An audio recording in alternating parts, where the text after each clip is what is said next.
In this video, we're going to be covering our lumbar, PAILs, and rails. So the purpose of this is to help us to strengthen and expand range of motion, particularly for lumbar flexion of the spine.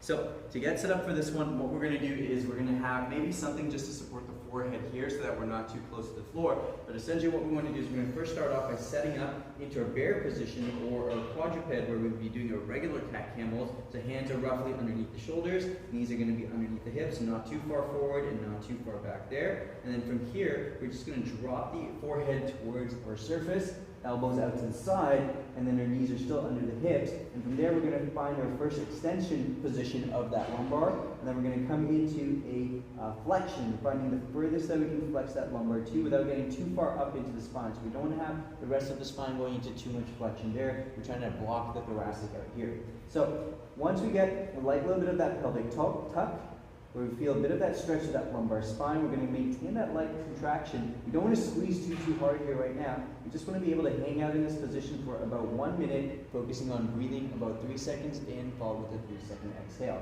So while maintaining this position, just try to think about relaxing during those exhale positions, not staying too tense. Forearms are lightly pushing into the ground here. Now, for a PAILs component, all we're going to do is from that position, we're going to start by taking a deep breath in through the nose, exhale through the mouth, belly button lightly drawn in. We're going to focus on just creating tension. We're just going to start squeezing every muscle in the body, particularly focusing around that lumbar region, the glutes and hamstrings, as well as the lower abs. I want to think about getting to about a 7 out of 10 effort here, so relatively high level of a voluntary contraction. And then we go into the rails, and in the rails contraction, we're going to think about trying to get further active lumbar flexion in that portion, still maintaining that RPE of about 7 out of 10 or so. So to go through that again, once we're set up, hang out in that 1 minute stretch. Following that 1 minute stretch or PAILs, take a deep breath in, exhale, belly button in. Start to squeeze and contract. So I'm focusing on the hamstrings, the glutes. I'm feeling up, tensing up the upper body. My forearms are pressing, my biceps, my upper back. Everything is still contributing towards that buildup in tension. You hold that for about 15 seconds. Then we're going to actively try to tuck that tailbone in a little bit more,